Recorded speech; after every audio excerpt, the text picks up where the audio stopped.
The second description of Jesus in Revelation 1 chapter 5 is as the firstborn from the dead. That's what John describes him as, the firstborn of the dead, and that means the first one who rose from the dead to conquer death forever. Jesus holds great honor and glory above all other human beings because he died and rose again. He didn't just die, but he physically rose again. Now, last weekend at the Church of the Nazarene here in Boksburg, we watched The Case for Christ, which is a great movie about Lee Strobel, who is now a famous apologist or defender of the faith.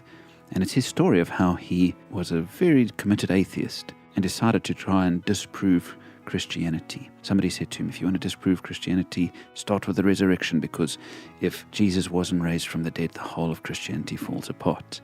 So he, being a journalist, tries very hard to gather as many facts as possible to disprove the resurrection. But the deeper he studies, the more he seeks facts, the more he realizes that it cannot be denied, that it is a historical fact that Jesus Christ died on the cross and then rose again and was seen by many witnesses who were not dreaming or out of their minds or making it up. The harder he tries to disprove it, the more he learns that it's true, and it's a wonderful movie. I'd encourage you to watch it. When you think of Jesus, when you picture him, friends, do you picture just the meek and mild man who walked around the Galilean countryside? Or do you see him as the glorious one who rose from the dead and conquered death forever? Do you see him as the one who brought you salvation from death? You see, for those who are in Christ, we too will live again, even though we die. Paul wrote in 1 Corinthians chapter 15, verse 20, Christ has indeed been raised from the dead, the first fruits of those who have fallen asleep.